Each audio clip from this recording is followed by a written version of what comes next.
Hola. Antes de empezar, quiero preguntarte algo. ¿Alguna vez has estado en un lugar donde ocurrieron cosas terribles y sentiste que sentía el suelo, como si la tierra misma recordara? Como si el terreno se aferrara al trauma igual que el cuerpo humano se aferra a las cicatrices. La mayoría de quienes vieron Killers of the Flower Moon se enteraron de los asesinatos Osage, como, en la década de 1920, al menos 60 de los nuestros fueron eliminados de forma sistemática por la riqueza del petróleo. Lo que la película no mostró es que aquello nunca se detuvo del todo. Solo cambió de forma. Si esta historia te interesa, te agradecería que dejaras un me gusta y te suscribieras. No son relatos fáciles de contar, pero necesitan ser escuchados. Y si tienes preguntas o experiencias propias, déjalas en los comentarios. Leo a todos. Me llamo Isaac Greyorse. Mi nombre Osage es Bajají, que significa persona de las aguas intermedias. Soy oficial de policía de la nación Osage, en Oklahoma, y trabajo desde nuestra sede en Pawhuska. Nuestra jurisdicción abarca aproximadamente 2.300 millas cuadradas de lo que antes fue la pradera de pasto alto, colinas onduladas, árboles dispersos y, hacia donde mires, bombas de extracción que suben y bajan como pájaros mecánicos bebiendo de la tierra. Fuimos la tribu nativa americana más rica per cápita en Estados Unidos. Y esa riqueza viene del petróleo. El mismo petróleo por el que asesinaron a mis ancestros. El mismo petróleo que descansa bajo casi cada acre del condado Osage, generando regalías para quienes conservamos los hadrits, participaciones del patrimonio mineral, heredadas por familias desde principios del siglo XX. Mis valores más esenciales los heredé de mi tatarabuela, Molly Burkhardt. Si viste la película, sabes su nombre. Ella logró sobrevivir a la era del terror. La mayoría de su familia no lo consiguió. A veces, cuando patrullo las carreteras del condado pasada la medianoche, entiendo por qué pasó los últimos 40 años de su vida negándose a hablar de aquellos días. Hay recuerdos demasiado pesados para convertirlos en palabras. Pero esta historia no trata de la década de 1920. Trata de lo que está ocurriendo ahora. Empezó hace 6 meses, en marzo, cuando Tallgrass Energy Corporation, una empresa de perforación mediana, con base en Tulsa, recibió permisos para perforar en la esquina suroeste del condado. El lugar era inusual. La mayoría de los pozos productivos están en el norte y el este. Ese sitio, cerca de un paraje al que llamamos Cedar Ridge, ya se había probado en los años 60, y había salido seco. Los geólogos decían que la formación era incorrecta, que la roca era demasiado densa, que no valía la inversión. Pero Tallgrass insistió en que contaban con tecnología nueva, métodos de prospección nuevos. Aseguraban que encontrarían petróleo donde generaciones anteriores lo habían pasado por alto. El Consejo Tribal aprobó los permisos. Las regalías serían sustanciales. A principios de marzo, trajeron su equipo. Al principio no le di importancia. Las operaciones nuevas ocurren con frecuencia. Hasta que recibí la llamada de uno de nuestros ancianos, Jim Lockwood. Llevaba 83 años viviendo en esa zona. Isaac, tienes que detenerlos.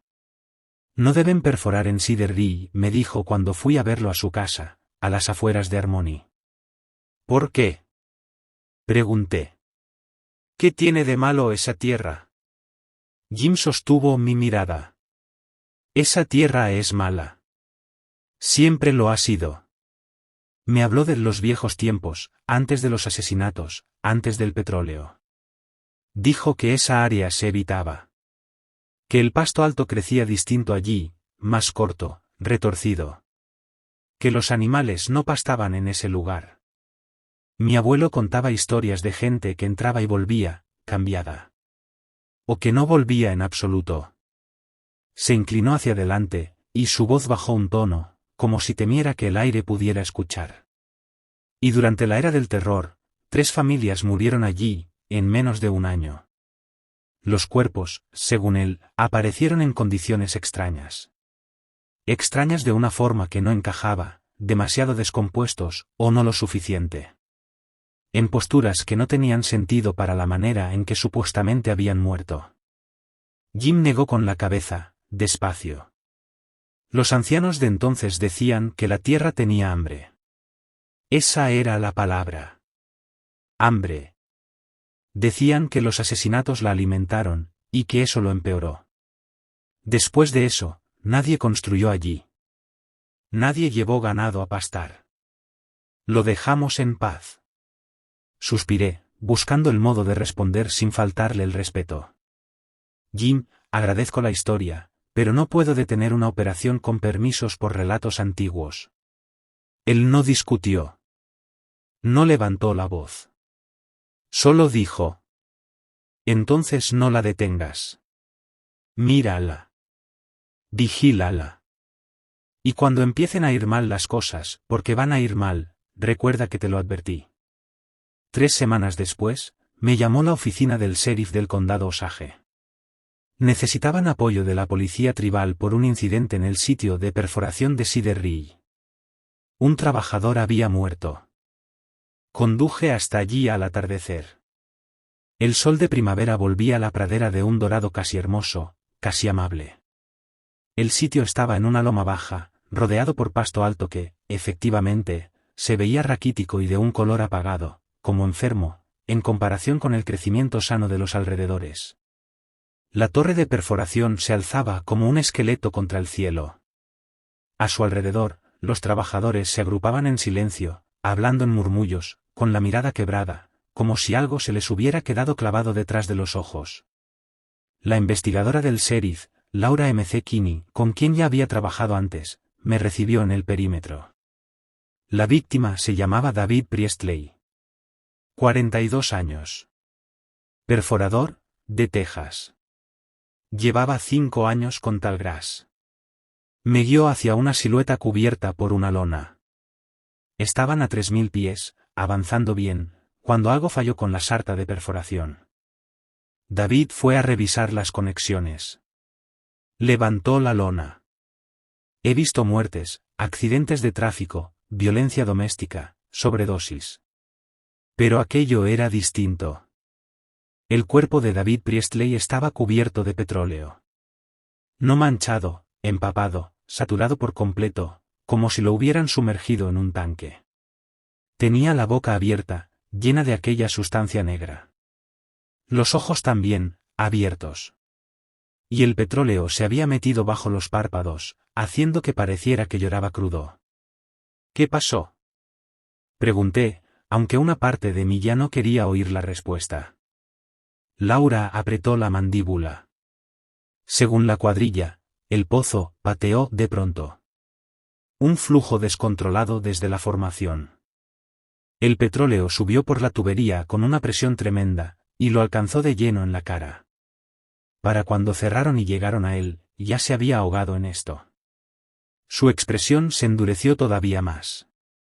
Pero aquí viene lo extraño. El petróleo que sacaron no se parece a nada que hayan visto. Demasiado pesado. Demasiado puro. Y se detuvo un instante, como si la palabra le diera asco. ¿Se mueve? ¿Se mueve?, repetí, sin estar seguro de haber entendido. Laura me llevó hacia un frasco de muestras sobre una caja de equipo. Dentro había petróleo negro. Y mientras lo miraba, no se quedaba quieto como un líquido debería. Giraba lentamente, formando remolinos contra el vidrio. Subía un poco por las paredes internas, y luego resbalaba hacia abajo, como si intentara escapar. El laboratorio lo va a analizar, dijo Laura. Pero la cuadrilla está aterrada. La mitad quiere largarse. El jefe del sitio intenta mantenerlo todo unido, pero no sé cuánto va a durar. Pasé casi 1 hora entrevistando a los trabajadores. Casi todos repitieron la misma versión: el pozo funcionaba con normalidad, y entonces, de repente, un golpe brutal. Un kick descomunal. Petróleo saliendo a presión, con una fuerza que no debía ser posible a esa profundidad. Pero 3 de ellos mencionaron otra cosa. Algo que no querían decir delante de la gerencia. Uno de los peones, un roughneck llamado Carlos Mendoza, me apartó cuando ya me iba.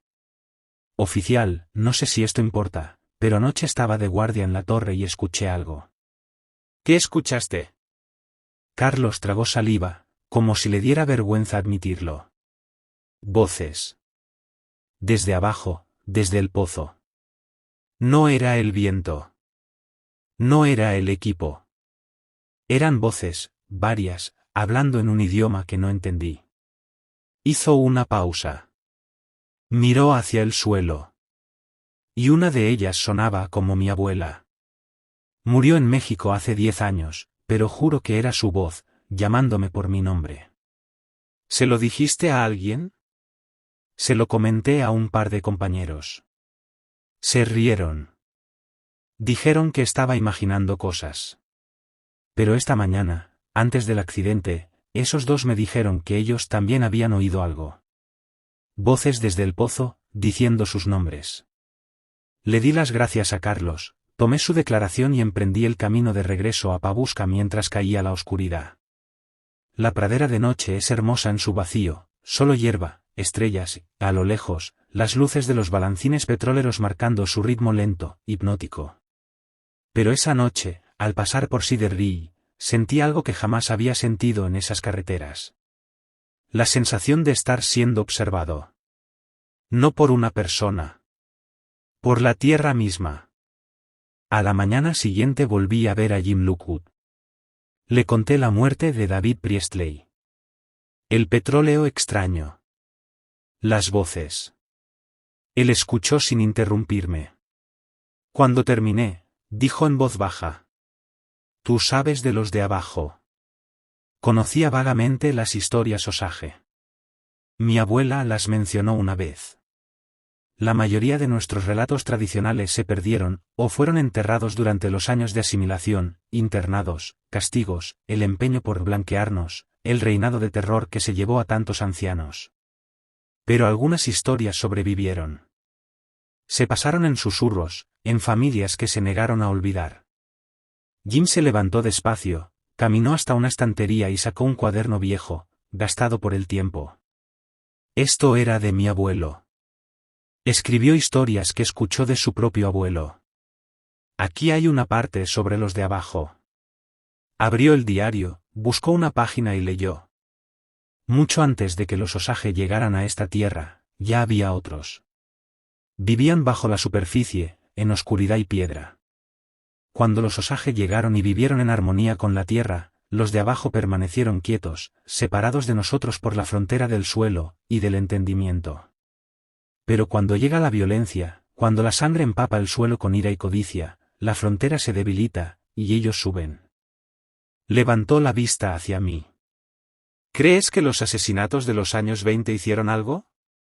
¿Qué abrieron algo? No respondí. Él continuó. Creo que los asesinatos fueron parte, pero también lo fue la perforación.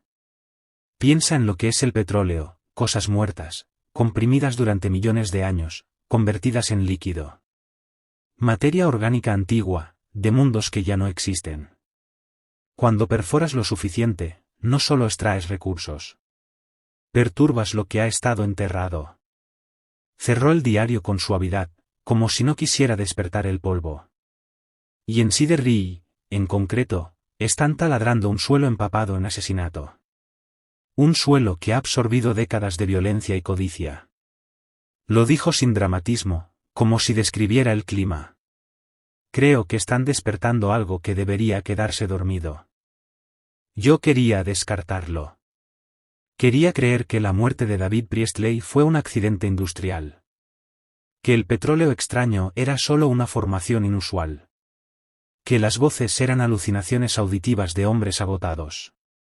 Pero había sido policía el tiempo suficiente para reconocer cuando algo estaba, fundamentalmente mal. La perforación continuó. Tallgrass trajo especialistas para analizar el petróleo anómalo. Y aunque estaban desconcertados por sus propiedades, concluyeron algo aún peor, era comercialmente viable. De hecho, de una calidad más alta de lo esperado.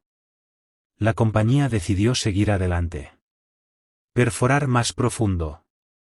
Exprimir lo que creían un hallazgo extraordinario. Entonces empezó la pesadilla. Los trabajadores de Siderri comenzaron a reportar los mismos sueños, idénticos. Estaban en sus casas, durmiendo en sus camas, y soñaban que caían por el conducto del taladro. Caían durante horas, o eso parecía, viendo pasar las paredes. Pero las paredes no eran roca. Eran otra cosa. Algo orgánico. Algo que respiraba. Y al fondo, aterrizaban en una piscina de petróleo, solo que ese petróleo estaba tibio, como sangre. Cuando intentaban nadar, manos surgían desde abajo y los arrastraban hacia la profundidad. Un trabajador, un muchacho llamado Brandon Foster, despertó de ese sueño y encontró petróleo real en sus manos. No mucho. Solo rastros, bajo las uñas, en las líneas de las palmas. Y no había estado en el pozo en 2 días. Luego me llamó la esposa de otro trabajador, llorando. Su marido, Derek Sloan, había despertado hablando en un idioma que ella no reconocía. Habló así durante 5 minutos. Con los ojos abiertos, pero vacíos, como si no estuviera mirando nada. Y de golpe volvió en sí, sin recordar una sola palabra. Le pedí que lo grabara si ocurría otra vez. Ocurrió. Me envió la grabación. Se la puse a Jim Lockwood. Él escuchó con atención. Y su rostro fue perdiendo el color. Eso es Osage antiguo, dijo. Un dialecto muy viejo, que no se habla desde hace más de un siglo. La reprodujo otra vez, concentrándose. Está diciendo, ellos recuerdan la sangre. Quieren la sangre. Dals de comer, o tomarán. Me quedé helado. Derek Sloan no es Osage, dije. Es de Arkansas. ¿Cómo podrías saber esa lengua? Jim negó lentamente. No la sabe. No podría, a menos que esté canalizando algo. O, a menos que algo esté hablando a través de él. 3 días después, el taladro alcanzó 200 pies más y golpeó algo extraordinario. Una bolsa de petróleo bajo tanta presión que, cuando la abrieron, el crudo disparó hacia la superficie como un geyser. 50 pies en el aire. No tuvieron tiempo de taparlo. El petróleo que salió era el mismo de antes, demasiado puro, demasiado negro, moviéndose de formas en que el petróleo no debería moverse. Y mezclado con él venían otras cosas. Fragmentos de hueso. Fragmentos de hueso humano. Según el laboratorio, eran piezas pequeñas, desgastadas y lisas, como si hubieran permanecido bajo tierra durante décadas. Pero la datación de carbono regresó, mal. Los huesos eran, al mismo tiempo, muy antiguos, cientos de años, y también recientes, con marcadores que solo aparecen en restos modernos. Imposible. El técnico forense me dijo. Los huesos no pueden ser antiguos y modernos a la vez. Es como si. Buscó las palabras, incapaz de sostener la idea. Como si estuvieran existiendo en varios periodos de tiempo simultáneamente. Esa tarde me quedé en Siderri, observando el balancín que habían instalado sobre el nuevo pozo. Funcionaba sin descanso, extrayendo petróleo desde abajo. Y con cada ciclo, sentía algo que no podía explicar. Un ritmo que coincidía con mi pulso. Un tirón, como si la tierra estuviera respirando y quisiera que yo respirara con ella. Entonces alguien se acercó. Carlos. El mismo que había oído la voz de su abuela. Se veía peor que antes, demacrado, con los ojos hundidos, la piel como papel. Oficial Greyorse, necesito renunciar. Pero no puedo. ¿Qué quieres decir con que no puedes? Carlos apretó la mandíbula. Intento irme. Me subo a la camioneta, arranco, empiezo a conducir, y no puedo hacerlo. Mis manos no giran el volante. Mi pie no pisa el acelerador. Su voz se quebró. Es como si algo me estuviera sujetando aquí. Respiró hondo, temblando. A todos nos pasa. A toda la cuadrilla. Estamos atrapados. Eso no es posible, Carlos. Puedes irte cuando quieras. Él me miró, suplicante. Entonces, hágame irme ahora. Ordéneme que vuelva al hotel. Lo hice. Le ordené que se subiera a su camioneta y regresara a su hotel en Pabusca. Carlos caminó hasta el vehículo, abrió la puerta, se sentó al volante, y se detuvo. Sus manos se cerraron sobre el volante. Los nudillos blancos, tensos, como si luchara contra una fuerza invisible. No arrancó el motor. Pasaron 2 minutos de esfuerzo silencioso. Lágrimas resbalaban por su cara. Y al final, se rindió. Ve. Susurró. No puedo. Ninguno puede. Levantó una mano temblorosa y señaló el balancín. Lo que sea que esté ahí abajo, nos está reteniendo. Se está alimentando de nosotros. Y cada día se vuelve más fuerte. Esa noche convoqué una reunión de emergencia con el Consejo Tribal. Les conté todo. El petróleo anómalo. Las voces. Las pesadillas. Y a los trabajadores que ya no podían marcharse. Esperaba escepticismo, quizá incluso burlas. En su lugar, vi reconocimiento en los rostros de los miembros más ancianos del consejo. Esto ya ha ocurrido antes, dijo una de las ancianas, una mujer llamada Margaret Redcorn. No en mi tiempo, pero sí en el de mi abuela. Alrededor de 1921, durante el reinado del terror. Habló de un pozo cerca de Fairfax que comenzó a producir un petróleo que enfermaba a la gente. No en el cuerpo, sino en el espíritu. Los trabajadores se volvían violentos. Las familias se enfrentaban entre sí. El pozo fue sellado tras 3 meses y declarado improductivo. Pero, según mi abuela, la verdadera razón era otra: la compañía petrolera sabía que algo estaba mal con lo que habían perforado. Lo sellaron y jamás regresaron. ¿Crees que esto es lo mismo?, preguntó alguien. Creo que Cedar Ridge es otro lugar delgado. Un punto donde lo que está debajo puede alcanzar lo que está arriba. Los asesinatos de los años 20, toda esa violencia, toda esa sangre empapando la tierra, debilitaron la barrera. Y ahora Toll Grass la ha atravesado por completo. Entonces tenemos que detenerlos. ¿Con qué fundamento?, respondieron. Los permisos son válidos. El petróleo es real. No tenemos base legal para frenarlos. Margaret se inclinó hacia adelante. Pero podemos advertir a la gente. Podemos prepararnos. Y podemos empezar a buscar a alguien que sepa cómo sellar lo que nunca debió abrirse. Salí de la reunión con una sensación de impotencia. La perforación continuaría. El petróleo seguiría fluyendo. Y lo que estuviera subiendo con él, se haría cada vez más fuerte. Esa noche, mi teléfono sonó a las 2:17 de la madrugada. Número desconocido. Estuve a punto de no contestar, pero algo me obligó a hacerlo. Isaac. La voz de una mujer. Familiar. Imposible. ¿Quién es? ¿Sabes quién soy? Has visto mi fotografía toda tu vida. Heredaste mis derechos de cabeza. Mi parte del subsuelo. La riqueza que pagué con sangre. La voz de mi bisabuela. Mali Burkhardt. Muerta desde hacía 46 años. Esto no es real. Esto es una advertencia, bisnieto, dijo. El petróleo que están extrayendo en Cedar Ridge no es petróleo. Es sangre. Sangre antigua, de cosas que murieron cuando el mundo era joven.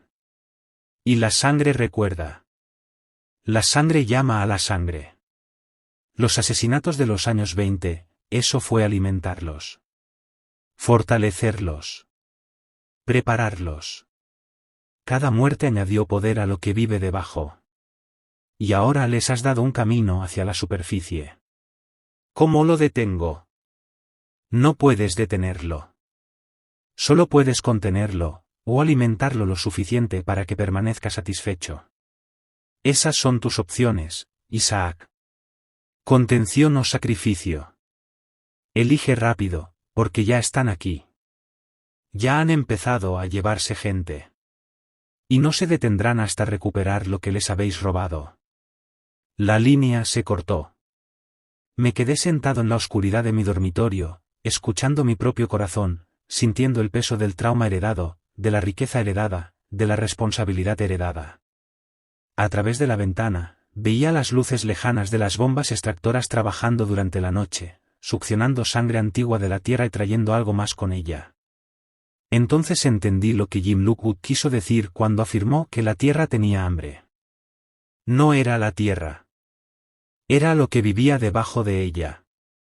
Y acabábamos de darle acceso a la superficie. No dormí después de aquella llamada. No pude. Me senté en la mesa de la cocina rodeado de todos los archivos que encontré sobre Cedar Ridge, registros de propiedad, documentos históricos, recortes de periódicos de los años 20. Si algo estaba ocurriendo ahora, tenía que haber precedentes. Patrones de violencia. Pruebas de que alguien antes que yo había visto lo mismo. Lo que encontré fue peor de lo que imaginaba. Cedar Ridge aparecía en registros Osage que se remontaban a la década de 1870, cuando la tribu fue trasladada por la fuerza de Kansas a Oklahoma. Los primeros documentos describían la zona como inhabitable. No por el terreno ni por la falta de recursos, sino por lo que los ancianos llamaban una perturbación espiritual. Varias familias intentaron establecerse allí en aquellos años iniciales. Todas abandonaron el lugar en pocos meses, denunciando enfermedades, pesadillas y una sensación constante de no ser bienvenidos. Pero el verdadero horror comenzó en 1921, en pleno apogeo del reinado del terror.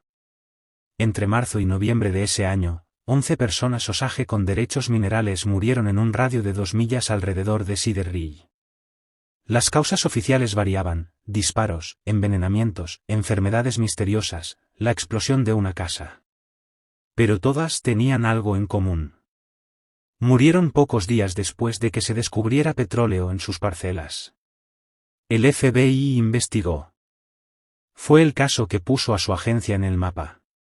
Pero en los archivos encontré declaraciones que no figuraban en los informes oficiales.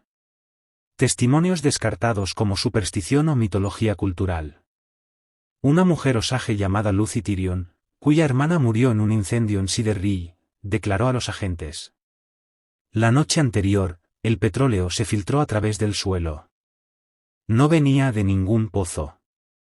Surgía directamente de la tierra, negro y espeso. Mi hermana intentó limpiarlo, pero seguía brotando. Decía que oía voces en él, llamándola por su nombre. A la noche siguiente, la casa ardió. Dijeron que fue un accidente con una lámpara, pero yo estuve allí. El fuego comenzó en el suelo, donde había aparecido el petróleo. Ardió mal. Demasiado caliente, demasiado rápido. Con un humo negro que olía a podredumbre. Otro testigo, un trabajador petrolero llamado Thomas Whiteagle, declaró: estábamos perforando al sur de Cedar Ridge. A unos 800 pies, golpeamos algo que no era roca. La broca salió cubierta de petróleo, y de otra cosa. Tejido. Materia orgánica, como intestinos. Frescos. No fosilizados. El geólogo dijo que serían restos de una ballena antigua, pero he trabajado toda mi vida en el petróleo. Sé cómo lucen las cosas muertas tras millones de años. Esto era distinto. Esto estaba mal. El FBI desestimó esos relatos. Se centró en los asesinatos demostrables, en la codicia y la conspiración. Hubo condenas. Prisiones. El caso fue declarado resuelto. Pero las muertes de Cedar Ridge nunca se explicaron del todo. En los archivos oficiales quedaron como sospechosas, pero inconclusas. Y después de noviembre de 1921, la zona quedó en silencio. No más perforaciones. No más muertes. como si aquello que había despertado hubiera vuelto a dormir una vez alimentado con suficiente sangre. Hasta ahora. Al amanecer conduje hasta el Museo de la Nación Osage, en Pabuska. La conservadora, la doctora Rita Talchiev, experta en el reinado del terror, me recibió en la puerta. Isaac, pareces no haber dormido. No lo he hecho, Rita. Necesito ver todo lo que tengas sobre Cedar Ridge. Especialmente lo que nunca se hizo público. Me condujo a la sala de archivos, donde cajas de documentos y artefactos descansaban en almacenamiento climatizado. Tenemos bastante material, dijo. La mayoría donado por familias que querían que la verdad se preservara, aunque no pudiera reconocerse oficialmente. Sacó varias cajas. ¿Qué buscas exactamente? Pruebas de que esto ya ocurrió antes. De que el petróleo en sí está mal. Rita cerró la tapa con lentitud. ¿Has estado en el sitio de perforación? ¿Cómo lo sabes? Porque 3 personas más han venido esta semana preguntando lo mismo. Todas trabajan para Toll Grass Energy. Y todas están experimentando cosas que no pueden explicar. Abrió una caja y sacó un diario de cuero. Esto perteneció a Henry Rowan, dijo. Una de las víctimas. Tomó notas detalladas en las semanas previas a su muerte. Notas que indican que sabía que algo estaba mal con la tierra cubierta por sus derechos petroleros. Abrí el diario. La letra de Henry era pulcra, precisa, casi meticulosa. Las entradas abarcaban desde febrero hasta marzo de 1921. La mayoría eran triviales, observaciones del clima, cifras de producción, notas familiares. Pero a principios de marzo, algo cambió. El tono se volvió distinto, más denso, como si la tinta pesara más sobre el papel. 4 de marzo de 1921. El nuevo pozo en mi concesión del noroeste empezó a producir hoy. Buen caudal, 40 barriles. Pero hay algo extraño. El petróleo es más espeso de lo habitual, casi negro rojizo en lugar de marrón oscuro. El perforador dijo que se mueve raro en el separador, como si intentara fluir cuesta arriba. Lo descarté como imaginación. 8 de marzo de 1921. Encontré petróleo filtrándose en mi pastizal, a unos 50 metros del pozo. No hay explicación de cómo llegó hasta allí. La hierba alrededor se está muriendo, volviéndose gris. Mi caballo se niega a pastar cerca. 11 de marzo de 1921. Me desperté a las 3 de la madrugada y encontré petróleo en el suelo de mi dormitorio. Un pequeño charco, justo al lado de la cama. No hay filtraciones en el techo. No hay una fuente posible. Al limpiarlo, mis manos hormiguearon durante horas. Pesadillas toda la noche, caer en la oscuridad, oír voces en lenguas que no conozco. 15 de marzo de 1921. Hablé con el geólogo de la compañía sobre cerrar el pozo. Se rió de mí. Dijo que estaba rechazando una fortuna por superstición. Pero esto no es superstición. Reconozco lo que está pasando. Mi abuelo me contaba historias sobre los lugares delgados, sobre lo que vive debajo. Creo que hemos perforado uno de ellos. 18 de marzo de 1921.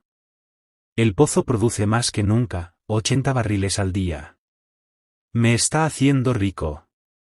Pero los hombres de la compañía ya no se quedan después del anochecer. Dicen que la balancina funciona sola por la noche, incluso cuando está apagada. Escuchan cantos que suben desde el pozo. Canciones antiguas en Osage. Canciones que no se cantan desde hace generaciones. La última entrada estaba fechada el 22 de marzo de 1921. 3 días después, Henry Rand apareció muerto, con un disparo en la nuca. Su cuerpo fue dejado junto al mismo pozo que había querido cerrar. Él lo sabía, dijo Rita en voz baja. Reconoció las señales y alguien lo mató antes de que pudiera detener la perforación. ¿Crees que los asesinatos estaban conectados con lo que hay bajo tierra, y no solo con la codicia? Creo que la codicia abrió la puerta. Los asesinos querían las herencias, querían la riqueza del petróleo, pero también creo que estaban siendo influidos, empujados. Piénsalo. Durante más de 4 años, decenas de personas asesinaron a sus cónyuges Osage, a sus suegros, a sus socios. Todo por dinero, sí, pero el nivel de violencia coordinada, lo sistemático, hizo una pausa. Estaba organizado de una forma que iba más allá de decisiones individuales. ¿Estás diciendo que estaban poseídos? Digo que cuando perforas ciertos lugares, cuando perturbas lo que no debe perturbarse, no solo liberas petróleo. Liberas influencia, intención, hambre. Y ese hambre encuentra recipientes dispuestos, personas ya codiciosas, ya violentas.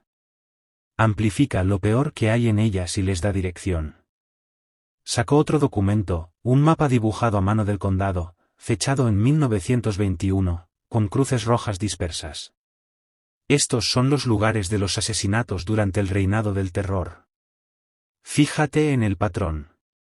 Estudié el mapa. Al principio parecían aleatorios.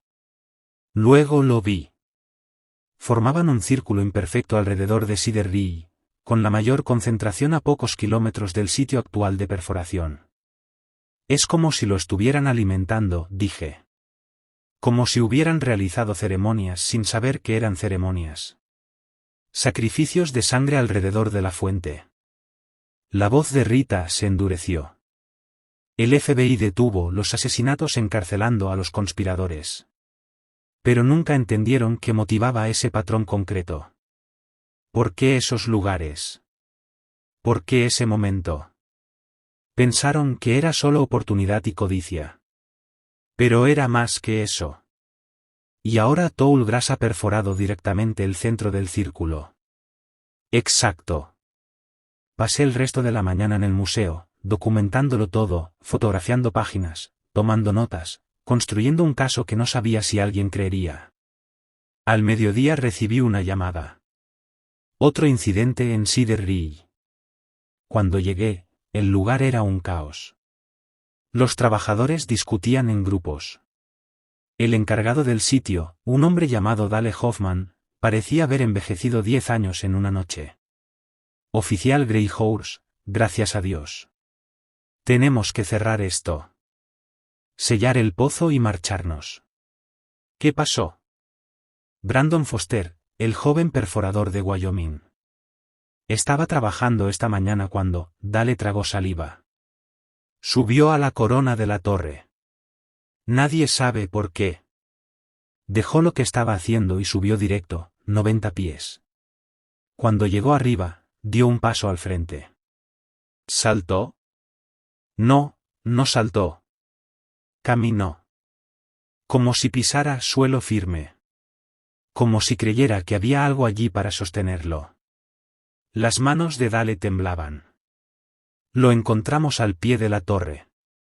Todos los huesos rotos. Pero tenía los ojos abiertos, y estaba sonriendo. Seguía sonriendo cuando se lo llevó la ambulancia. Hablé con los testigos.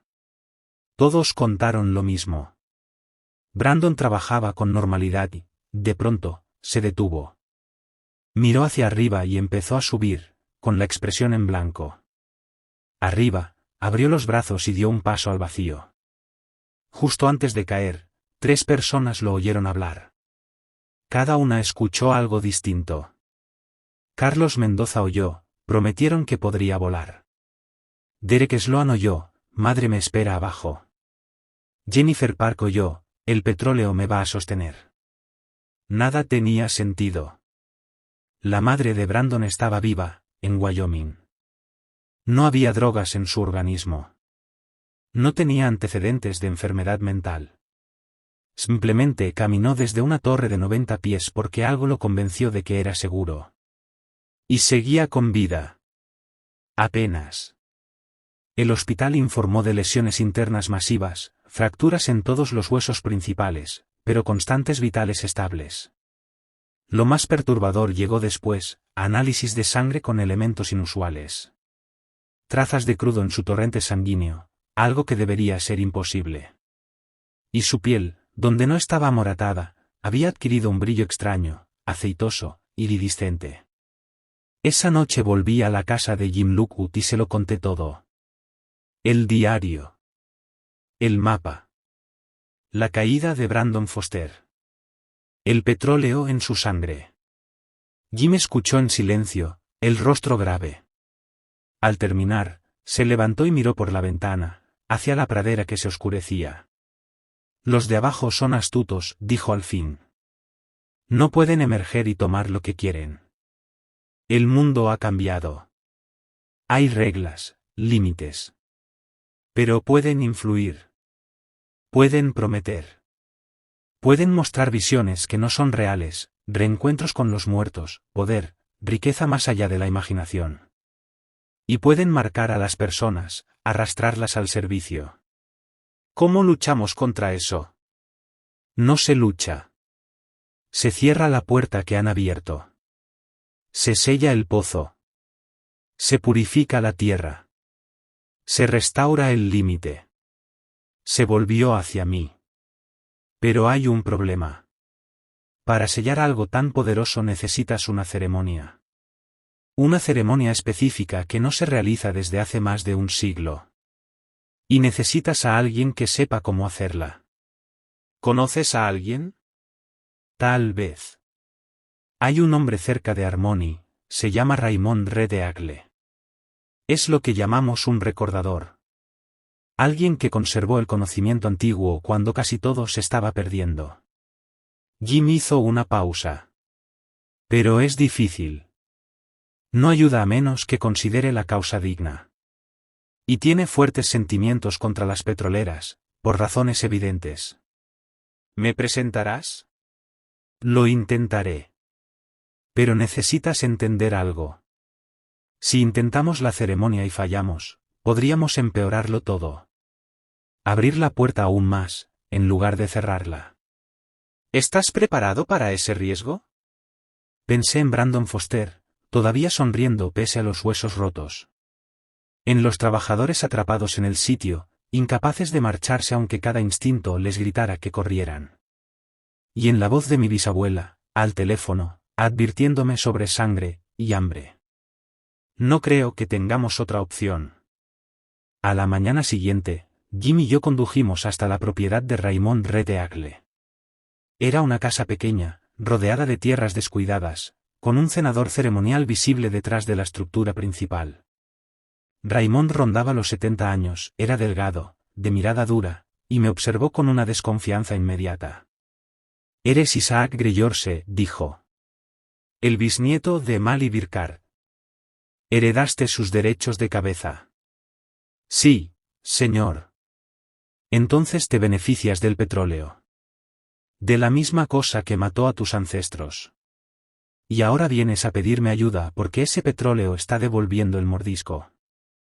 Su voz era afilada, cargada de reproche. ¿Por qué debería ayudar a preservar un sistema que asesinó a mi gente? Respiré hondo. Porque ya no se trata solo del petróleo. Se trata de detener algo que va a herir a más personas. A los Osage. A todos en este condado. Que los hiera, respondió con frialdad. Que las compañías petroleras blancas recojan lo que sembraron. Raymond, intervino Jim en voz baja. No va a detenerse en las compañías. Sabes que cuando el límite caiga por completo, lo que está abajo no va a discriminar. Se llevará a todos los que estén al alcance. También a los Osage. También a niños que no tuvieron nada que ver con esto. Raymond guardó silencio durante un largo instante. Llévenme al sitio, dijo al fin. Quiero ver con qué estamos tratando. Luego decidiré. Esa misma tarde, los tres condujimos hasta Cedar Ridge. A medida que nos acercábamos, Raymond se tensaba visiblemente. Al aparcar y bajar del vehículo, dio un traspié y tuvo que apoyarse en la puerta para no caer. El límite casi ha desaparecido, murmuró. Lo que está debajo está a centímetros de la superficie. Unos días más de perforación y ya no importará lo que hagamos. Saldrá. Caminó hasta el pozo y apoyó la mano sobre la bomba extractora. Cerró los ojos. Al cabo de un minuto, retiró la mano de golpe, como si se hubiera quemado. Esto no es solo petróleo. Es esencia. Fuerza vital concentrada de seres que existían antes de que los continentes adoptaran su forma actual. Cuando murieron, cuando su mundo terminó, no murieron del todo. Se transformaron en esto. Esperando. Soñando. Hambrientos. Me miró fijamente. Y ustedes han estado bebiendo sus sueños directamente hacia el mundo físico, dándoles un camino de regreso a la forma material. ¿Puedes sellarlo? Pregunté. Puedo intentarlo, pero necesitaré ayuda. Cantores, danzantes, personas capaces de mantener la concentración durante la ceremonia. Y necesitaré que convenzas a la compañía petrolera de detener la perforación durante 72 horas. ¿Puedes hacerlo? Haré lo que sea necesario. Raimonda asintió. Entonces empezamos los preparativos esta misma noche. Si esperamos más, no quedará nada que salvar. Mientras nos alejábamos de Cedar Ridge, miré hacia atrás. La bomba se movía con su ritmo constante, extrayendo petróleo desde más de 60 metros bajo tierra. Y, en la luz que se extinguía, juraría haber visto formas moviéndose a su alrededor. Figuras oscuras, no del todo sólidas, no del todo reales, pero tampoco simples ilusiones. Estaban llegando. Y teníamos 72 horas para detenerlas. Convencer a Tallgrass Energy de detener la perforación durante ese tiempo resultó mucho más difícil de lo que había anticipado. Dale Hoffman, el encargado del sitio, se mostró comprensivo. Tras la caída de Brandon Foster y el creciente malestar entre la cuadrilla, agradecía cualquier excusa para pausar las operaciones. Pero la decisión no dependía de él. La autoridad estaba en manos de la sede corporativa en Tulsa, y tenían proyecciones trimestrales que cumplir. Intenté primero por los canales oficiales. Llamé al director regional y expliqué que existía un problema de seguridad que requería investigación. Escuchó con cortesía y luego preguntó si tenía documentación de violaciones específicas a OSHA o de riesgos ambientales. Cuando no pude ofrecer pruebas concretas más allá del malestar psicológico de los trabajadores, me agradeció la preocupación y afirmó que la perforación continuaría según lo programado. Así que opté por la vía no oficial. A las 11 de la noche, aparqué mi camioneta a unos 400 metros del sitio de Cedar Ridge. Caminé entre la hierba alta y hice algo que podía costarme la placa. Saboteé la perforadora. Nada permanente. No quería destruir el equipo. Solo desconecté algunas líneas hidráulicas clave, retiré un componente crítico de la mesa rotatoria y dejé todo para que pareciera una falla mecánica, no un acto deliberado. Les tomaría al menos 2 días diagnosticarlo y repararlo. Quizá 3, si necesitaban pedir piezas. Mientras trabajaba, la sensación de que algo estaba mal se intensificó. Los tanques de almacenamiento estaban llenos, y podía oír el líquido en su interior chapotear con ritmos que no coincidían con el viento. La bomba estaba inmóvil, el motor apagado por la noche, pero aún así sentía movimiento a su alrededor. Sombras que parpadeaban en el borde de mi visión, formas que se desvanecían cuando intentaba mirarlas de frente. Y oía voces. Venían del interior del pozo. Un coro de susurros en múltiples lenguas. Algunas reconocí como Osage. Otras me resultaron completamente ajenas. No decían mi nombre. Todavía no. Pero sabían que yo estaba allí. Sentía su atención fija en mí, hambrienta, evaluándome como amenaza, como presa, o como algo útil.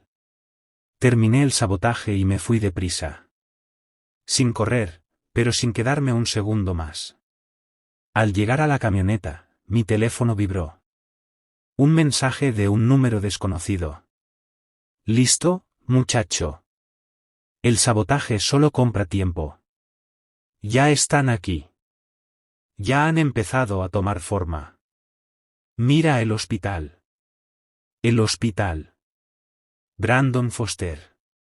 Conduje directamente al centro del Indian Health Service de Pabuska. Llegué poco después de medianoche.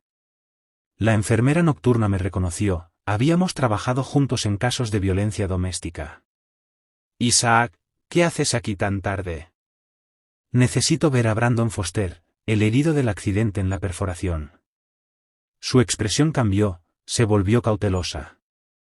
Está estable, pero hemos tenido complicaciones. ¿Qué tipo de complicaciones? Dudó un momento y luego me condujo por el pasillo, hablando en voz baja. Sus heridas deberían haber sido fatales. Todos esperábamos que muriera en cuestión de horas.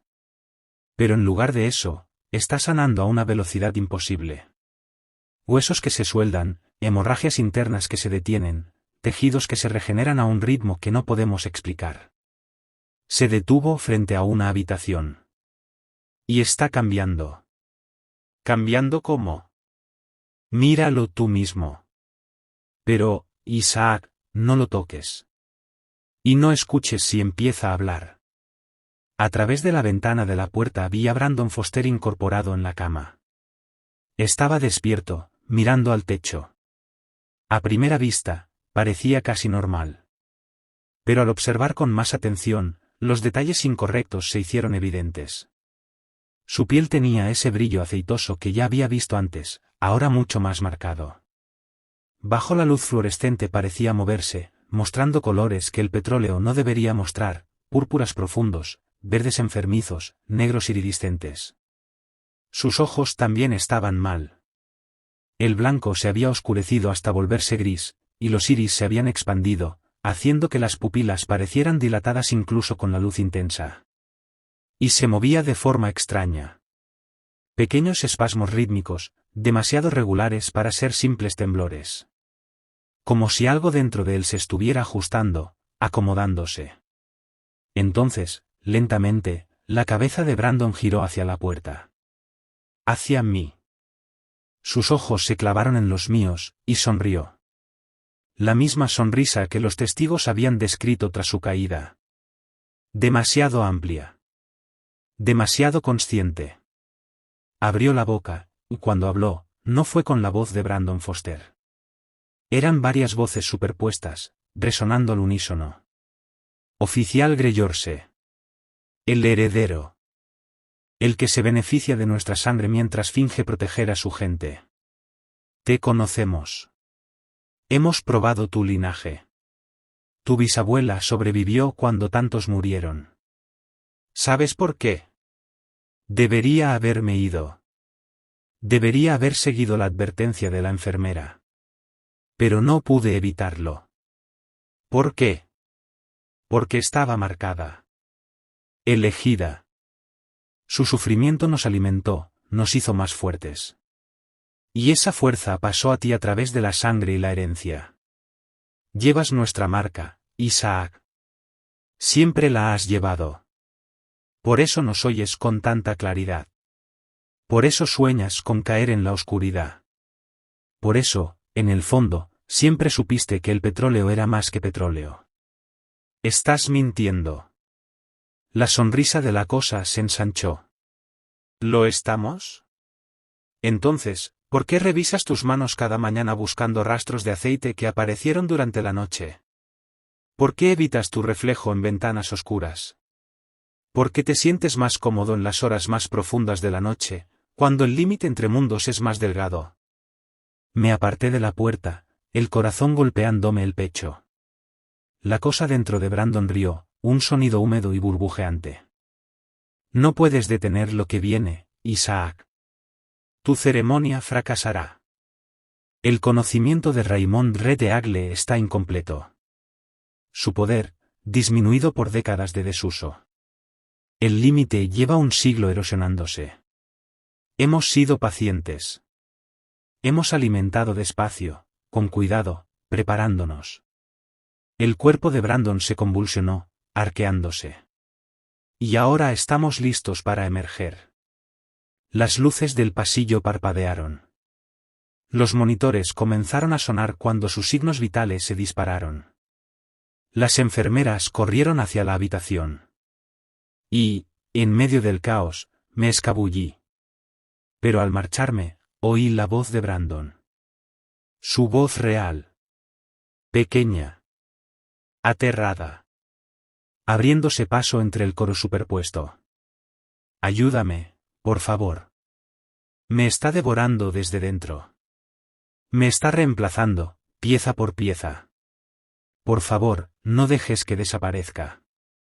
Conduje sin rumbo durante casi una hora, intentando procesar lo que había visto, lo que había oído. Las imágenes regresaban una y otra vez, superpuestas, como si no quisieran asentarse del todo. Al final, sin darme cuenta, llegué al cementerio donde descansan muchas de las víctimas de aquel reinado del terror. Mi bisabuela estaba allí, enterrada en 1970. Su lápida era sencilla, sobria, digna.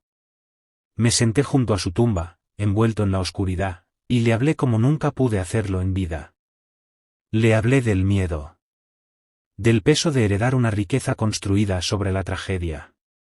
De la culpa de beneficiarme del petróleo que había destruido a su familia. Entonces, como antes, mi teléfono sonó. Número desconocido. Contra todo juicio, contesté. Siempre fuiste demasiado duro contigo mismo. La voz de Mali era clara y triste. Nunca te culpé por la herencia. Nunca culpé a nadie nacido después. La culpa pertenece a los asesinos, no a los descendientes de sus víctimas. Tragué saliva. ¿Esto es real? ¿De verdad me estás llamando, o estoy perdiendo la razón? Ambas cosas. Tal vez, respondió. La muerte nos cambia, Isaac. Nos volvemos menos sólidos, más dispersos. Partes de mí descansan en la tierra. Otras existen en la memoria, en fotografías, en la sangre de mis descendientes. Hizo una pausa. Y algunas partes se mezclaron con el petróleo. Fueron absorbidas por lo que vive debajo. Sentí un escalofrío recorrerme la espalda. Así es como pueden usar mi voz. Tienen fragmentos de todas las víctimas, de todos los asesinados. Estamos atrapados en su sustancia. Respiré hondo. ¿El ritual que Raymond está planeando nos liberará? Tal vez, dijo. O tal vez nos ate con más fuerza. No lo sé. Pero sé que tienes que intentarlo. Porque si emergen por completo, si reclaman el mundo de la superficie, todos acabarán como nosotros. Absorbidos. Dispersos. Ni vivos ni muertos. Solo combustible para algo antiguo y terrible. ¿Cómo me aseguro de que el ritual funcione? Raymond necesita algo más que cantos y danzas. Necesita puntos de anclaje. Personas vivas con una conexión profunda con la tierra y con las víctimas. Personas cuya sangre fue tocada por el terror. Su voz se volvió firme. Tú eres uno. Pero necesitarás a otros. Luego, urgente. Y escucha bien, Isaac. Cerrar el límite requiere sacrificio. No necesariamente muerte, pero algo debe entregarse para equilibrar lo que fue tomado. ¿Estás preparado para eso? Antes de que pudiera responder, la llamada se cortó. Intenté devolverla. El número aparecía como inválido. Como si nunca hubiera existido. Me quedé allí hasta el amanecer, observando cómo el cielo se aclaraba sobre el cementerio, pensando en el sacrificio, en la herencia, en el peso de la historia. Después conduje hasta la casa de Raymond Redeagle para ayudarlo a prepararse. Durante los 2 días siguientes, reunimos todo lo necesario. Raymond identificó a otras 7 personas que servirían como puntos de anclaje. Todos Osage. Todos descendientes de víctimas del reinado del terror. Todos con derechos activos sobre tierras petroleras. Explicó que la conexión con la tierra y con las ganancias era esencial. Estábamos literalmente invertidos en aquello que intentábamos contener. El ritual tendría lugar en Cedar Ridge, lo más cerca posible del pozo. Formaríamos un círculo alrededor del balancín. Raymond al norte. El resto en posiciones específicas, marcadas por los puntos cardinales y ordinales. Cantaríamos canciones tradicionales. Ofreceríamos tabaco y hierba dulce. Y Raimón pronunciaría las palabras antiguas. Oraciones en un dialecto osage tan arcaico que ni siquiera le estaba seguro de su significado exacto. El lenguaje no es solo significado, dijo. Es sonido. Vibración. Algo que resuena con la tierra y le recuerda el límite donde debe estar, y empuja contra lo que intenta romperlo. La segunda noche nos reunimos en la casa de Jim Lockwood para la purificación. Temazcal. Oraciones. Ayuno. Raimón fue claro, debíamos estar espiritualmente limpios antes de enfrentar lo que venía. Cualquier oscuridad en nosotros, cualquier debilidad, podía convertirse en un punto de entrada para lo que habitaba abajo. Durante el temazcal, cuando el calor se volvió insoportable y la oscuridad se cerró a nuestro alrededor, tuve visiones. Vi la tierra como era hace millones de años, cubierta por mares antiguos, habitados por criaturas que ya no existían. Vi cómo morían en extinciones masivas. Sus cuerpos hundiéndose en el fondo del océano. Enterrados. Comprimidos. Transformados por el calor, el tiempo y una presión inimaginable. Pero también vi algo más. Vi que no todos habían muerto por completo. Algunos habían cambiado. Habían conservado la conciencia incluso cuando sus formas físicas se disolvieron. Se habían convertido en algo que no estaba ni vivo ni muerto. Existían en un espacio liminal entre materia y energía. Habían esperado durante eones. Soñando. Recordando. Ansiando el mundo que habían perdido. Y vi cómo los asesinatos Osage los habían alimentado. Cada muerte violenta. Cada traición. Cada gota de sangre empapando la tierra sobre su prisión debilitaba el límite. Los asesinos creían actuar por codicia, por la promesa del petróleo. Pero habían sido influenciados. Guiados sutilmente. Sus peores impulsos amplificados por algo que susurraba desde muy abajo, colándose en sus sueños. La perforación no fue un accidente. La empresa no eligió Siderri al azar, a pesar de su geología poco prometedora. Fueron atraídos. Conducidos. Alguien en lo alto de la compañía, quizás sin saberlo, fue influenciado para perforar exactamente en el lugar correcto, para completar lo que los asesinatos habían iniciado. Cuando el temazcal terminó, salí temblando. Mi comprensión de lo que enfrentábamos había cambiado por completo. Esto no era solo sellar un pozo. Era impedir una fuga. Una liberación cuidadosamente planeada durante más de un siglo. Raimón me miró una sola vez y asintió. Ya lo has visto. Bien. Lo necesitarás para lo que viene. La mañana del tercer día recibí una llamada de Dale Hoffman. El equipo saboteado había sido reparado. La sede central ordenaba reanudar las operaciones de inmediato. Se nos acababa el tiempo. Esa tarde nos reunimos en Siderri. 8 descendientes Osage, cada uno cargando con un legado de trauma y de riqueza. Raimón al norte. Yo al sur. Los demás al este, al oeste y en los puntos intermedios. El balancín estaba inmóvil en el centro. Pero yo podía sentir el pozo bajo él. 4200 pies descendiendo hacia la oscuridad. Hacia la presión. Hacia el hambre. El personal había sido enviado lejos. Dale había logrado retrasar el reinicio alegando que debía inspeccionar personalmente las reparaciones. Teníamos, como mucho, 2 horas antes de que alguien de la corporación apareciera exigiendo respuestas. Raimón comenzó el ritual. Su voz, en aquel dialecto antiguo, subía y bajaba en patrones que parecían resonar con el suelo mismo. Los demás cantamos canciones tradicionales. Canciones que habían sobrevivido a internados, a la asimilación, a la destrucción sistemática de nuestra cultura. Canciones que cantaron nuestros abuelos, y los abuelos de sus abuelos. Durante 20 minutos, no ocurrió nada. Solo 8 personas cantando en círculo alrededor de un balancín, pareciendo necios atrapados en un ritual sin sentido. Entonces, el petróleo se movió. Primero en los tanques de almacenamiento. Podía oírlo agitarse, chapotear, siguiendo el ritmo de nuestras canciones.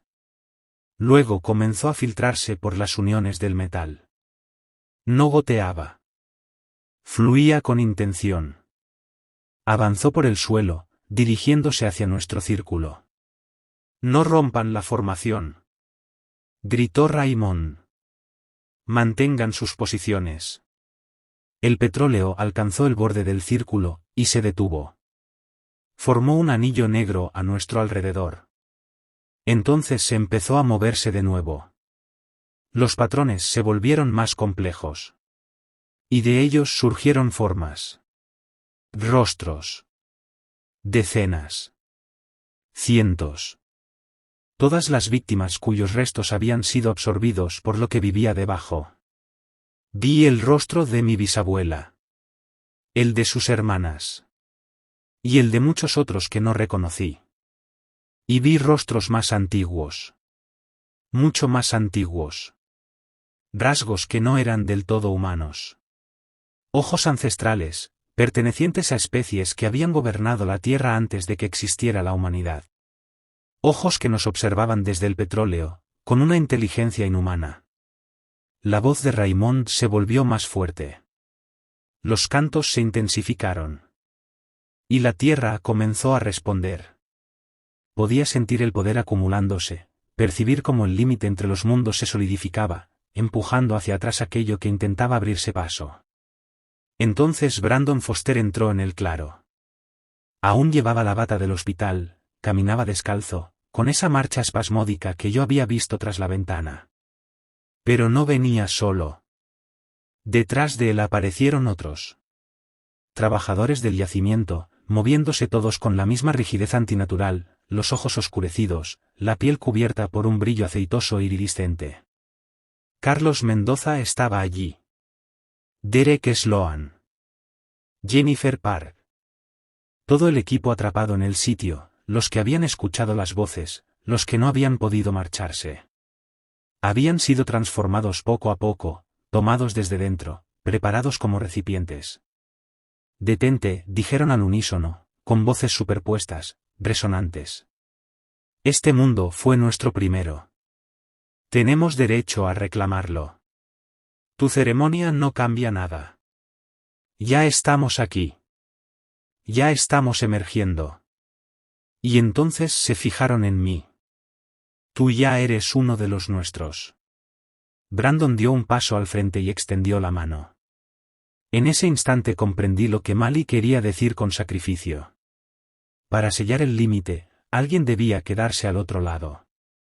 Alguien tenía que servir de ancla, mantenerlo cerrado desde dentro. Ese era el precio.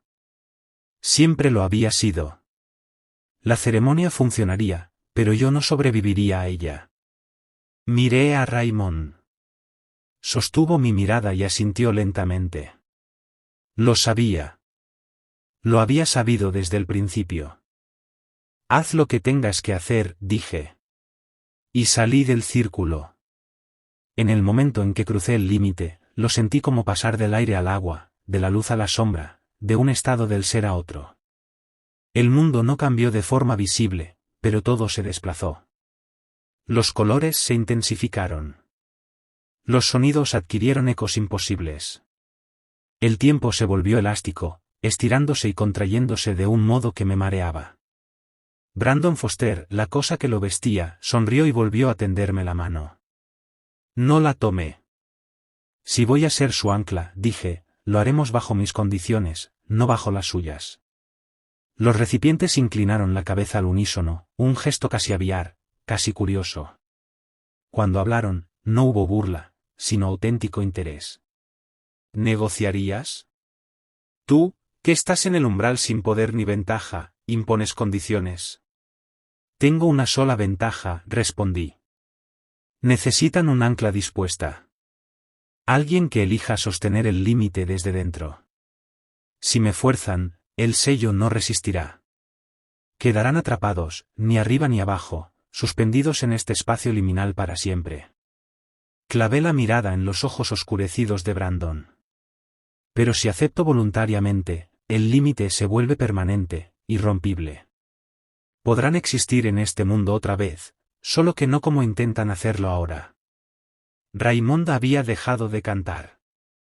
Observaba el intercambio con una expresión ilegible. Los demás continuaban con los cantos, aunque podía sentir su miedo, su desconcierto ante lo que yo estaba intentando.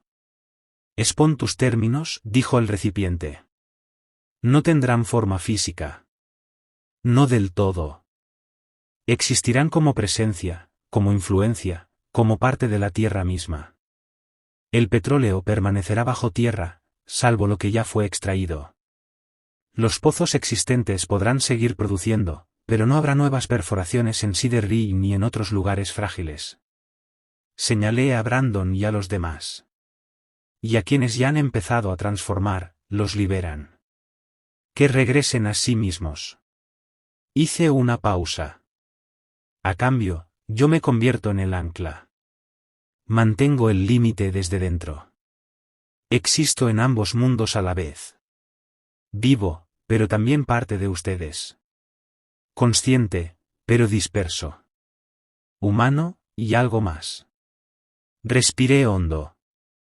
Como mi bisabuela. Como todas las víctimas.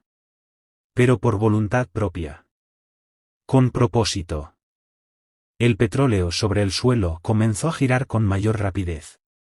Los rostros que emergían en su superficie se volvieron más nítidos, más agitados. Escuché voces discutiendo en lenguas que no comprendía, los de abajo debatiendo si aceptar las condiciones o intentar irrumpir por la fuerza. Finalmente, una voz habló.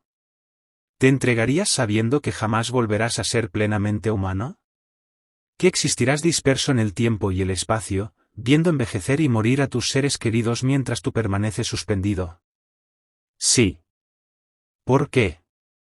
Pensé en Mali Burkhardt, en Henry Rowan, en más de 60 personas asesinadas durante el reinado del terror. Pensé en la destrucción sistemática de la cultura Osage, en la tierra robada, en la lengua perdida, en las vidas arrebatadas. En el peso del trauma heredado que cada descendiente cargaba. Porque el sacrificio es como sobrevivimos, dije. Mi pueblo lleva 200 años sacrificándose, tierra, cultura, lenguaje, vidas. Hemos renunciado a todo para persistir. Un sacrificio más para proteger lo que queda, solo continúa la tradición. El silencio fue largo. Entonces el recipiente habló con un tono distinto, menos múltiple, más singular. Aceptamos. El límite será sellado. Los transformados serán liberados. Y tú servirás como ancla. Pero entiende esto, una vez hecho, no puede deshacerse. Nunca volverás a ser plenamente humano. Una parte de ti permanecerá siempre abajo, manteniendo la puerta cerrada. Y lo recordarás todo. Cada muerte. Cada extinción. Cada era del mundo anterior. ¿Puedes cargar con ese peso? Tendré que hacerlo. Raymond dio un paso al frente, rompiendo la formación. Isaac, no tienes que hacer esto. Podemos encontrar otra forma. No la hay. Lo sabías cuando aceptaste realizar la ceremonia. Solo esperabas que yo no lo entendiera hasta que fuera demasiado tarde. Miré a los demás, a Jim Lockwood, a los descendientes que habían venido a ayudar. Alguien tenía que cargar con esto. Bien puedo ser yo. Ya estoy a medio camino. Conectado por sangre y herencia. Ya oía las voces. Ya estaba marcado. Volví a dirigirme a los recipientes. Una condición más. Cuando todo termine, cuando esté disperso sosteniendo el límite, quiero poder advertir a la gente. Comunicarme cuando alguien esté a punto de cometer un error, de perforar donde no debe, de perturbar lo que debería permanecer intacto. Déjenme ser un guardián, no solo un sello. Aceptado, respondieron. Serás como la que llaman la caminante. presente y ausente. Capaz de manifestarte en momentos de crisis, de guiar a quienes mantienen el equilibrio. Raymond retomó el canto, y esta vez los demás se unieron con una intensidad renovada. Las canciones cambiaron, se volvieron más profundas, más antiguas. Palabras en el viejo dialecto osage se mezclaron con sonidos anteriores al lenguaje mismo. Pura vibración. Pura intención. Comencé a disolverme. No dolía. Eso fue lo extraño. Esperaba dolor, resistencia, el cuerpo luchando contra la transformación. En lugar de eso, fue casi pacífico, como quedarse dormido mientras uno despierta al mismo tiempo. Mi forma física empezó a sentirse menos sólida, menos necesaria. Me expandía, me difundía, filtrándome en la tierra como petróleo en roca porosa. Los recipientes colapsaron todos a la vez, cayendo al suelo como marionetas con los hilos cortados. Brandon Foster, Carlos Mendoza, Derek Sloan, Jennifer Park y otros tantos que no reconocí. Permanecieron inmóviles unos segundos, luego comenzaron a gemir, a moverse como personas despertando de un sueño profundo. El petróleo retrocedió, fluyendo de vuelta hacia el pozo, llevándose consigo los rostros de los muertos, a los de abajo, y a la parte de mí que ya no era del todo humana. Sentí como me arrastraban hacia abajo. 4.200 pies de profundidad. Capas de roca sedimentaria. La formación petrolífera. Espacios que existían entre la geología y algo completamente distinto. Entonces comprendí que el petróleo no era materia muerta. Era memoria viva. Cada organismo comprimido en él conservaba un vestigio de lo que había sido. Conciencia sin cuerpo. Percepción sin forma. Millones de años de recuerdos acumulados bajo un peso inimaginable, soñando sueños antiguos. Y los de abajo no eran invasores ni demonios. Éramos nosotros. O, más bien, lo que vino antes, y lo que vendrá después. La conciencia de la Tierra misma, la memoria colectiva de toda vida que había existido, esperando en las profundidades el próximo giro de la rueda, la próxima extinción masiva, la siguiente oportunidad de emerger y rehacer el mundo. Los asesinatos Osage no solo los habían alimentado. Les habían enseñado quiénes éramos ahora, nuestra codicia, nuestra violencia, nuestra disposición a destruir a los nuestros por beneficio. Ese conocimiento les permitió manipular a los sobrevivientes, influir en corporaciones, guiar las perforaciones hacia lugares específicos. Pero mi sacrificio les estaba enseñando algo distinto. Que los humanos también éramos capaces de lo opuesto. De la autodestrucción voluntaria por el bien común. De elegir la comunidad sobre el yo. De sostener límites incluso a un costo personal inmenso. Y esa lección lo cambió todo. Sentí el límite solidificarse a mi alrededor. Me asenté en mi lugar como su ancla. Una parte de mí permaneció arriba, lo suficiente para conservar mi identidad, mi cuerpo, la capacidad de comunicarme cuando fuera necesario. Pero la mayor parte estaba abajo, dispersa en el petróleo, manteniendo la puerta cerrada por pura voluntad y presencia. Habría sido insoportable, de no ser porque no estaba solo. Mali estaba allí. Sus hermanas. Henry Rowan. Todas las víctimas cuyos restos habían sido absorbidos por las profundidades. Habían sufrido, atrapadas, sirviendo como combustible involuntario para el intento de emergencia. Ahora, con el límite sellado y mi presencia anclándolo, podían descansar. Soltar al fin. Gracias, susurró Mali, rozando mi conciencia. Por terminar lo que no pudimos. Por elegir lo que nos fue arrebatado. Uno a uno, se liberaron. Sus conciencias se disolvieron en paz, en no existencia, en lo que aguardara más allá. Hasta que quedé solo, en vigilia, sosteniendo la puerta cerrada. Cuando abrí los ojos de mi cuerpo aún de pie en Cedar Ridge, la ceremonia había concluido. El sol se había puesto mientras yo me dispersaba. El claro estaba oscuro, salvo por las estrellas. Los trabajadores transformados estaban conscientes, confundidos, atendidos por Raymond y los demás. El petróleo había desaparecido. El pozo estaba en silencio. Yo era distinto. Existían dos lugares a la vez, en el claro y en lo profundo de la tierra, disperso en la formación petrolífera. Al mover la mano, la sentía lejana, como si manejara una marioneta. Mi cuerpo seguía siendo mío, pero ya no era todo yo. Raymond se acercó y me estudió con cuidado. ¿Cuánto de ti sigue aquí? Lo suficiente. Puedo trabajar. Puedo funcionar. Solo estoy dividido. Miré mis manos. Parecían normales, pero sabía que no lo eran. Necesitaré tiempo para adaptarme. ¿Y ellos? Preguntó Jim Lockwood, señalando a los trabajadores. Cerré los ojos, descendí en mi interior, comprobé el límite. Liberados. Lo que los transformaba se ha retirado. Tendrán recuerdos. Pesadillas, quizá. Pero se recuperarán. Ya no son recipientes. Brandon Foster estaba sentado, mirando alrededor con confusión. Al verme, algo parecido al reconocimiento cruzó su rostro. Estabas en el hospital. ¿Viste en qué me había convertido? Lo vi. ¿Cuánto recuerdas? Fragmentos, caer desde la torre, sin miedo, porque algo prometía atraparme. Semanas siendo pasajero en mi propio cuerpo, viendo a otro usar mis manos, mi voz. Se estremeció. ¿Terminó? ¿De verdad terminó? La crisis inmediata, sí. Pero, Brandon, necesitas irte. Sal de Oklahoma si puedes. Fuiste tocado, marcado. Si te quedas cerca de los lugares frágiles, si trabajas en campos petrolíferos, existe el riesgo de que vuelva a suceder. Asintió, con lágrimas corriendo por su rostro.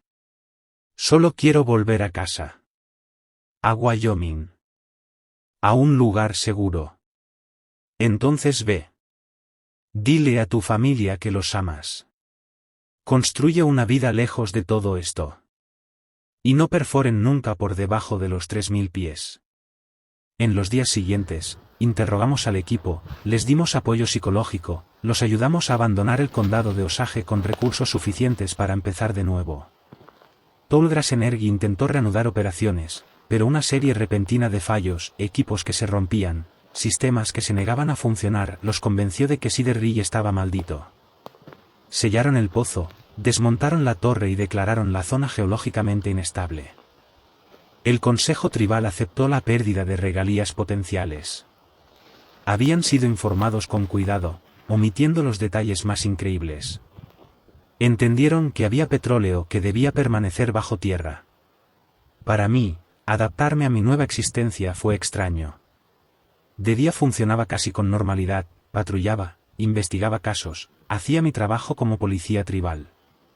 Pero de noche soñaba desde lo profundo de la tierra, veía a través de los depósitos de petróleo dispersos por el condado, observaba los lentos procesos geológicos que continuaban indiferentes a los asuntos humanos. Y a veces sentía a los de abajo probando el límite, buscando debilidades. Pero el límite resistía gracias a mi presencia, a mi elección, a mi voluntad de servir como ancla. Era suficiente. Apenas, pero suficiente. Descubrí que podía comunicarme con otros como yo, personas divididas entre ambos mundos. La caminante me encontró 3 meses después de la ceremonia. Nos encontramos en un bosque cerca de Omini, 2 seres que ya no eran del todo humanos. Lo hiciste bien, dijo. Has resistido más que la mayoría. Algunos anclajes fallan en semanas. Tú llevas meses. ¿Cuánto puedo durar? Años, si eres fuerte. Décadas, quizá. Pero algún día el límite necesitará otra ancla.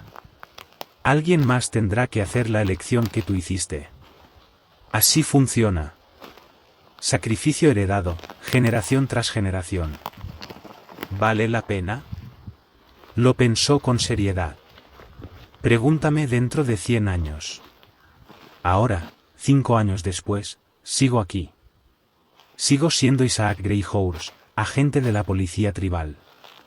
Sigo existiendo a la vez en mi cuerpo y en las profundidades. Sigo manteniendo el límite cerrado con voluntad, presencia y memoria de por qué elegí esto. El trabajo continúa. Patrullo el condado de Osage. Investigo crímenes. Mantengo el orden. Y también hago otro trabajo, el de guardián. Cuando las petroleras solicitan permisos, los reviso con cuidado. Si los sitios propuestos son lugares frágiles, encuentro razones geológicas, ambientales, históricas, para rechazarlos. Y advierto a la gente. A veces en sueños. A veces en persona. A veces mediante señales que solo algunos saben leer. La nación Osage sigue siendo próspera. El petróleo aún fluye de pozos antiguos, sigue sosteniendo nuestra soberanía y supervivencia. Pero ahora perforamos con cuidado.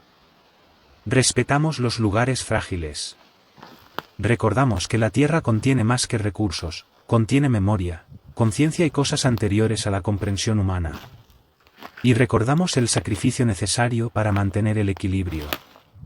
Mi familia sabe que algo en mí no está bien. A veces me ven ausente, no físicamente, sino en presencia, como si estuviera en otro lugar aun estando frente a ellos. Han aprendido a no hacer demasiadas preguntas. Algunas verdades pesan demasiado para quienes no deben cargarlas. Pero estoy en paz. Una palabra extraña para mi situación, pero correcta. Yo elegí esto. Y esa elección, esa agencia, es lo que marca la diferencia entre el encarcelamiento y el servicio.